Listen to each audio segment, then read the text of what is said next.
Hello again. It's me, Cameron Scant. I've just came back from the you know, pretty much the my camping trip with my grandparents, which I'm currently living with. Anyways, here is another video of, you guessed it, Pedro's train accident, a special comic for Pedro Sacramento by Cameron Scant, which is me. So, to give you a little bit of a recap, Pedro is trying to work for a railroad for one time. I don't know what to say about it.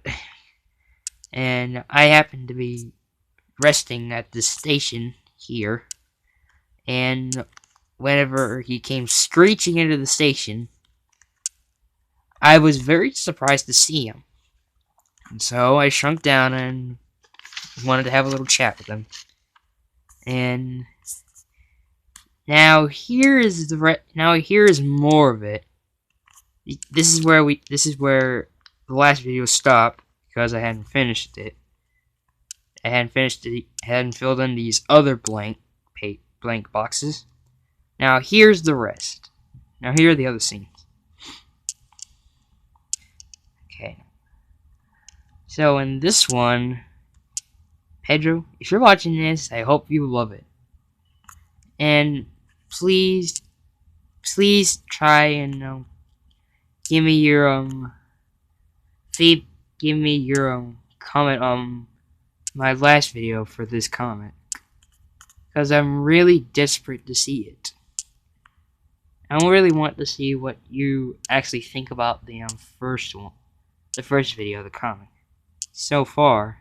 But here, and hopefully you can do the same thing with this video.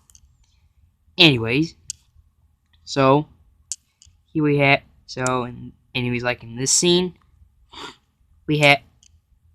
I'm asking Pedro, why in the world would you do this? Because, little known fact, in my world, he knows he's not used to this yet. And in response, he replies, which I'm referring to you, Pedro. Well, I just wanted to try it out. This is my first job, and I probably failed it. As you can see in this illustration by me, you're pretty much looking sad. You're looking and also worried about what the manager is going to say about it, how you did your first try. But then I answered, "Don't worry, you got me. I'm very experienced of..." Yep, something cut me off, and it's pretty much a whistle. And then we both look straight ahead, and then there's chugging in the distance. Now, Pedro, I don't think you're that much of a Thomas fan, but I decided to add James in it. James the red engine. A 260 mogul type locomotive. Yeah. In this scene, James's season 1 theme plays exactly. If anyone else who likes this channel knows Thomas, they probably can tell who this engine is. If they're not, hopefully they won't. Hopefully y'all would like it. Y'all would know it actually.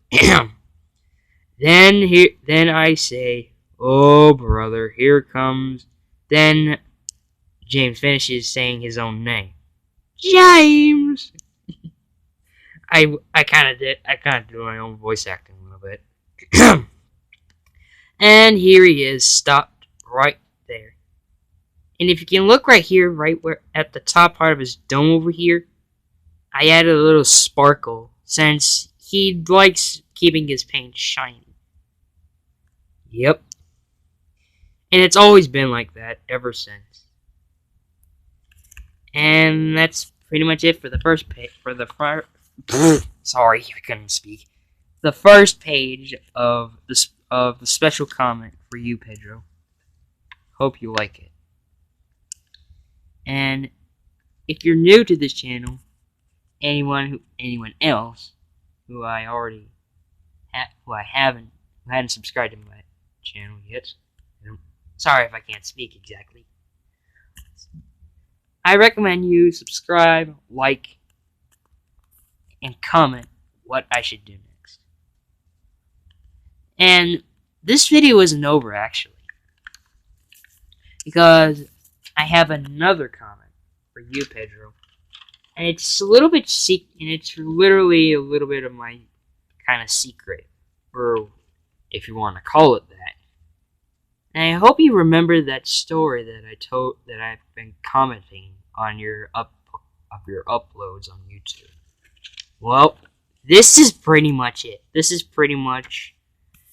Now, right here, this title, The Misadventures of Cameron and Jackson and Friends, that's pretty much my own comic series. This is actually the first page of my first, I don't know, maybe one of them, actually. And it's called Miku's Day Out with Cameron and Thomas. Now, I'm not that much of a Miku fan in real life, but... Now, people on YouTube, please do not judge me for this. So, it pretty much starts as so this first scene starts as a beautiful sunrise in the morning. Birds chirping. Yeah. Everything. And I did and I try to do some little bit of a shading kind of thing. Usually where the sun comes up or down, the shadows appear exactly. And here is me and Miku just sleeping. Since she's too big to go upstairs, and she probably might break the house because of the weight, because of how big she is and how heavy she is. Not saying that she's fat or anything. Anyways, if you can't see me, I'm right here. Like I said in that comment story. Anyway, now here I am in this scene, waking up, opening one eye. Now, this is usually a little bit of a common thing. It's either me or Miku would get up in the morning first. But since I'm waking up first, it's usually my turn to wake her up, exactly. And this is her close up. and I say, "Wakey, wakey, Miku, my blurred angel." If you already know that nickname, Pedro. And she pretty much responded with this line after waking up with them. And she says, "Good morning, my little one," which is my nickname. And she gives a little yawn because I woke her up. You silly little human. She doesn't really call me that. It's like a little bit of a rare occasion. And she actually is rubbing my head with her finger. Pointer finger, exactly. Now here it is in the next scene. Now, my drawing is not exactly that perfect, but it's close to perfect if anyone likes it. Yeah. Comment down if you do. Now, if you can't read this, it's probably too small, but I can read it out to you. I'm telling Miku get herself ready. We're going somewhere. That's what it says in my little bubble right there. And she asks where. And I try and I pretty much remind her of who we are actually seeing. I know you know him. To see Thomas for a day out with him, and you're coming with me. Now, Thomas and Miku I actually introduced Miku to Thomas years ago. But this is like after I met her. No, I meant after I introduced her to him. Miku to Thomas. If you already can tell. It's been years since they knew each other. And she responds, "Oh boy, it will be nice to see him again." Meaning that they hadn't seen each other in a long time. The next scene is pretty much where she has some powers, of course. Now, if you can read this, then you probably should know what it says. Alright, and shrink. That's pretty much what she's saying. That's pretty much what she's saying in her mind. And she actually does shrink. If you can tell by the outlines, and in blue, like here. Like here's another outline of her getting smaller and smaller, of course. And here's the next one where she finally comes to my size exactly. Oh, I also need to change clothes. My clothes too. Sorry if I messed up the line. And yeah. This is what she looked like before. Well, when I met her, actually. Now if we turn it over, this is more likely the first page of the comic that I'm trying to work on. And hold on a minute. Let's see if I can. There we go. And she changed her clothing, just like so. And that's the Miku that I know today. Hope you're interested, Pedro. Much better, she says. Now, I say, ready to go? And she nods yes in reply. Alright then, I answered. Sorry if I can't speak, guys. So, here are two scenes that are actually kind of combined. So, here's the door closed, and then I open it. And then we both head out to see Thomas. But unbeknownst to me, she actually grew again. She grew back to her original size. Without me noticing. And she pretty much reached out and just grabbed me. Which kind of got me. I'm not really not wanting to say this, but that's exactly what I'm saying because I don't know what I'm trying to say anymore. But anyways, where do you think you're going? She asks. And then I reply, I think I should ask, what are you doing? Now this is kind of a look whenever she's messing around with me or something, like getting a little kinky. Now don't judge me for saying that, Pedro, please. And then she giggles in response. Of course, she sometimes actually giggles whenever, usually sometimes after a sentence, her own sentences. I'm trying to say.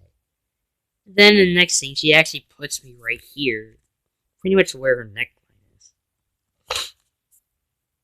Now, it's not now. Remember what I said? It was not that bad of a drawing, not that good a drawing, but so I've done this. Now, if you guys imagine this in your mind, and you looked at it, and you imagine, you would probably think she would have a long neck. I can see where y'all mean by that, because it is a little bit like that.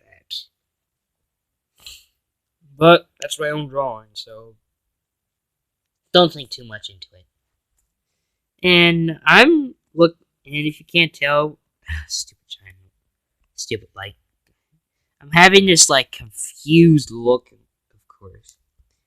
This is the scene where actually after she put me in here, and she says, "You will be riding in here on our journey." She says, "Don't worry, you won't be there for long." When we arrive, of course, is what I should say.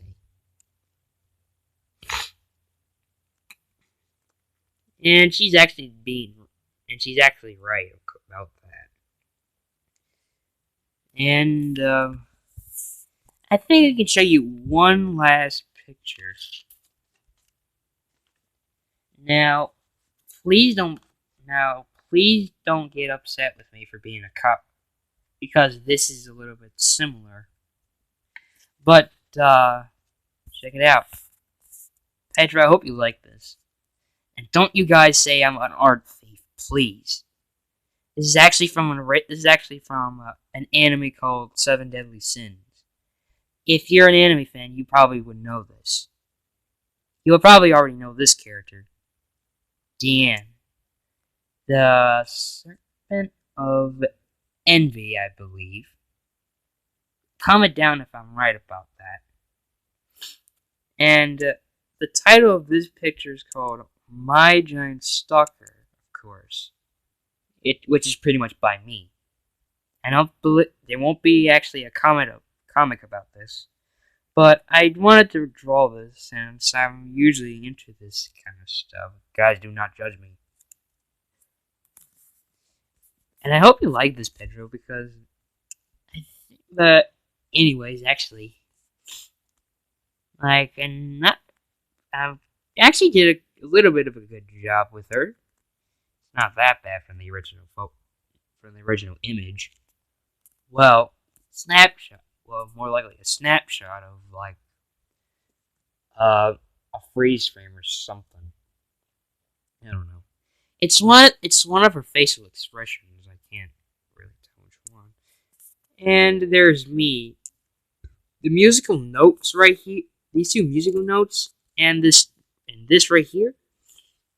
I'm pretty much listening to music and listening and dancing to music, and she's watching me without my knowing, and that's pretty much why it's called My Giant Stalker, of course. So I hope you guys liked the 3 things that I showed you, especially you, Pedro. And I hope you like and comment to this video. And hope you guys do the same. Bye for now. And take care about the coronavirus. Especially you, Pedro. That's all I have to say, and see you later, ladies and gentlemen.